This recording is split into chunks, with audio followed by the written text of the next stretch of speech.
네, 안녕하세요. 신일고 수학 설명회를 맡은 김서윤 선생님입니다. 네, 저는 이런 이력이 있는 선생님이고요.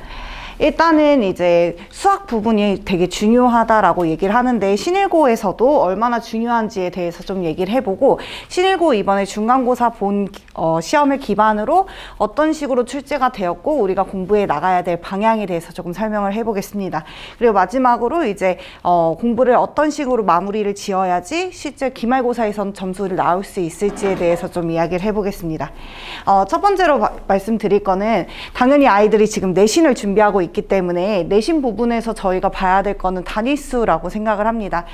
그러면 일단 1학년 때 같은 경우는 거의 대부분의 학교들이 국영수에 대한 비중이 되게 중요한데요. 이게 2학년으로 넘어가면서부터 신일고 같은 경우는 의무적으로 확률과 통계가 기본적으로 들어가기 때문에 국어나 영어에 비해서 단위수가 6단위로 커지는 걸 보일 수 있습니다. 그러니까 신일고 자체 커리큘럼 속에서도 수학 부분의 중요도가 높고, 그 말뜻은 시험 난이도도 계속적으로 높여갈 가능성도 많다라고 우리가 평가할 수 있습니다.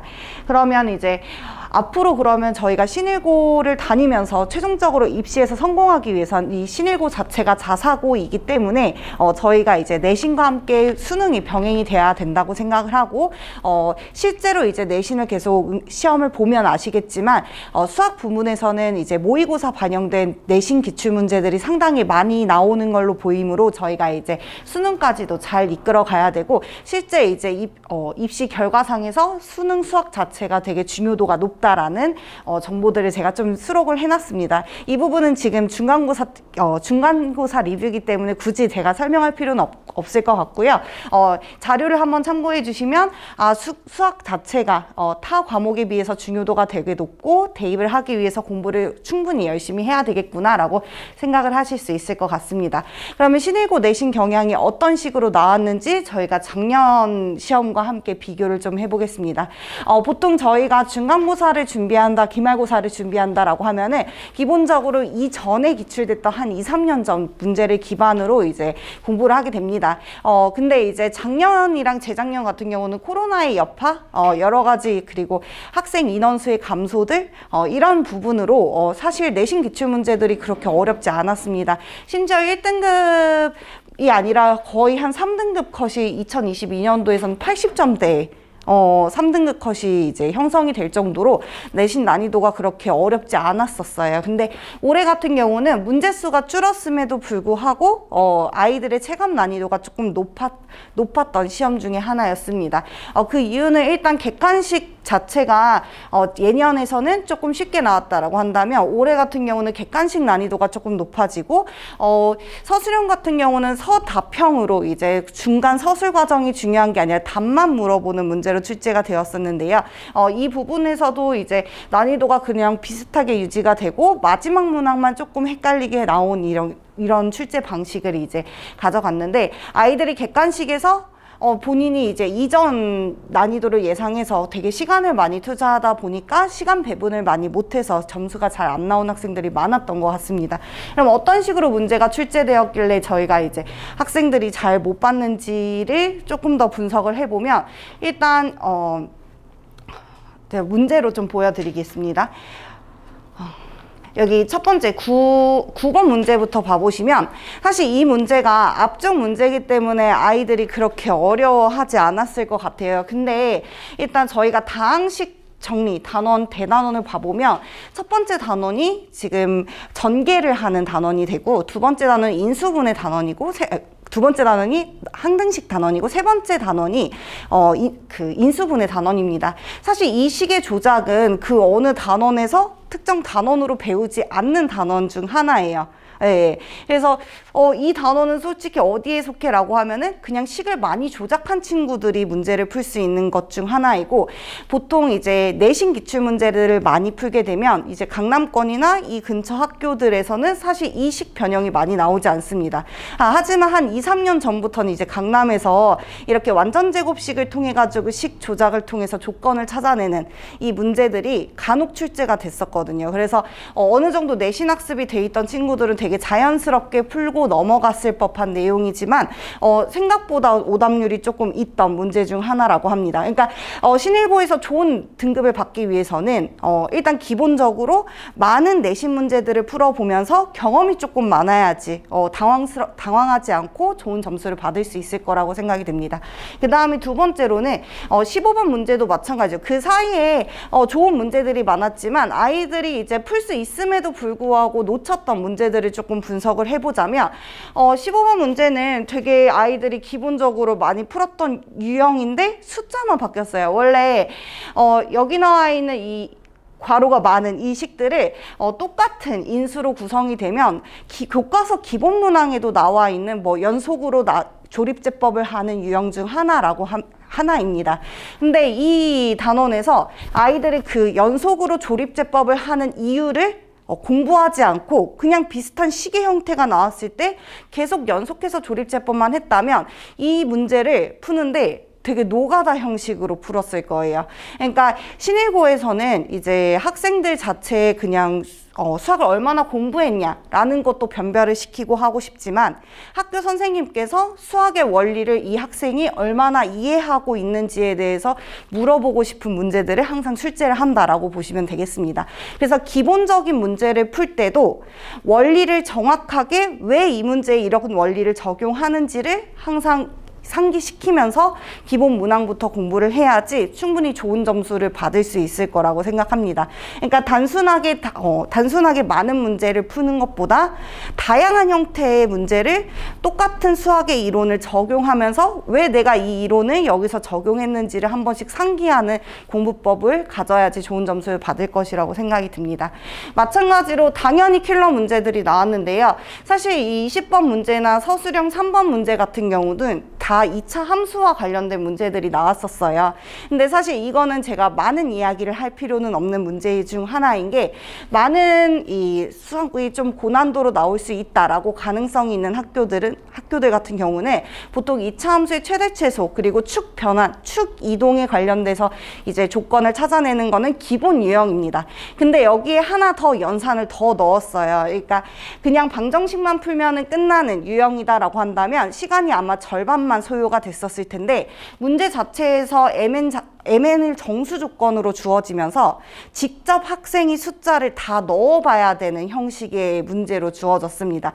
이 말 뜻은 어쩔 수 없이 계산 노가다를 요하는 문제들이 한 문제 정도는 나올 수 있고 그렇다면 이 문제를 풀기 위해서는 앞쪽에서 원리를 통해서 시간을 단축해 놓지 않으면 사실 변별되는 문제를 접근할 시간이 없을 거다라는 것을 보여주는 문제 중 하나거든요. 그래서 전체적으로 봐보면 크게 이제 남학교 내신 문제의 경향성을 벗어나지는 않지만 실제로 사실 신일고가 자사고이기 때문에 고득점을 받기 위해서는 어느 정도의 문제풀이 양과 그리고 공부에 대한 깊이가 좀 필요하다라고 볼 수 있을 것 같습니다. 네.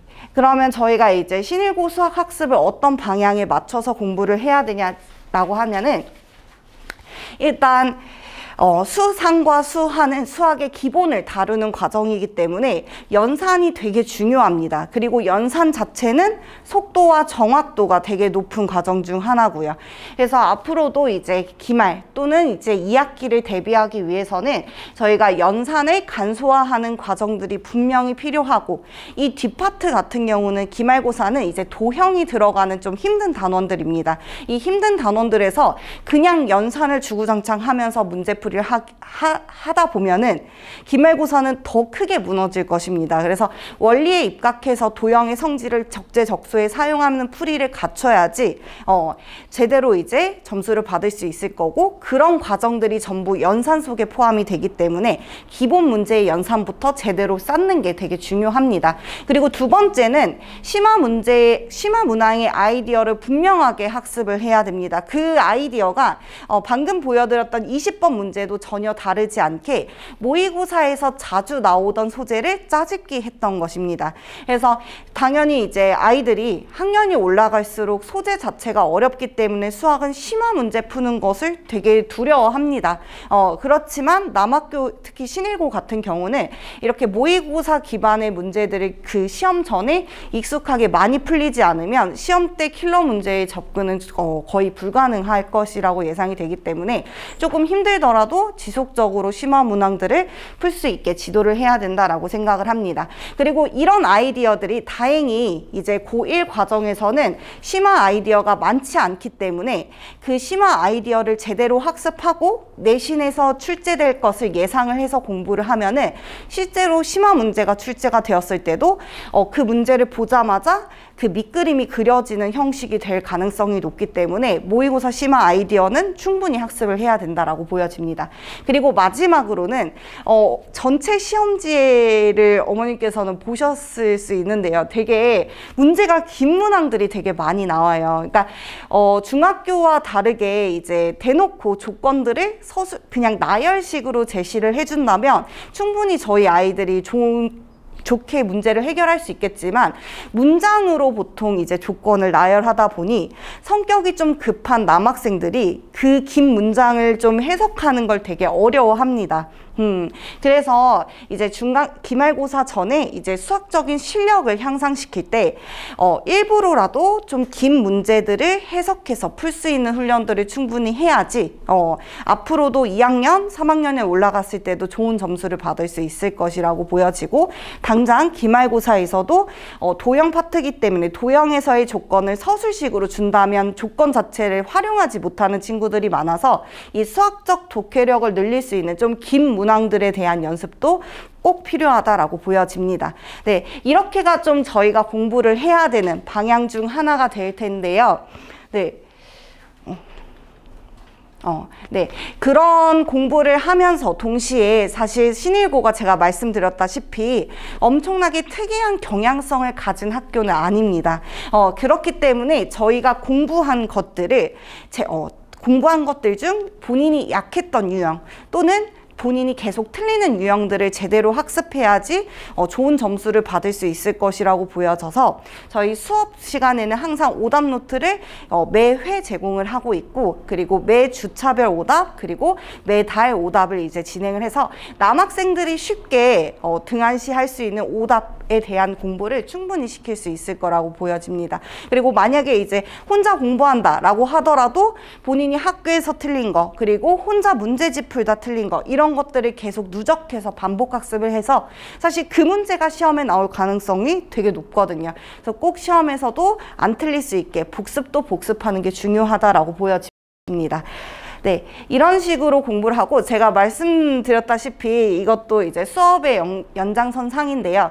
보통 이제 1학년 모의고사지만 보셔도 문제가 되게 깁니다. 문제만 길지 않고 풀이 자체도 되게 깁니다.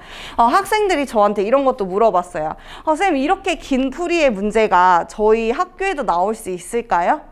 라고 물어봤는데 20번 문제는 물론 이 정도 모의고사 30번의 길이 정도는 아니었지만 제가 봤을 때 한 29번 정도의 길이는 됐었거든요. 그러면 저희가 이렇게 모의고사형 문제를 한 번에 완벽하게 풀 수는 없겠지만 그 문제를 풀 수 있게 문제 읽기부터 그리고 케이스 나누고 문제를 풀어나가는 과정을 계속 반복 훈련시키면서 그런 부분을 습득할 수 있게 지도를 해야 된다라고 생각을 합니다. 신일고 다니는 학생들도 꼭 이 부분들을 이제 익숙하게 만들어서 기말고사 때는 좋은 점수를 받았으면 좋겠습니다. 네, 저는 여기까지 진행을 하겠습니다.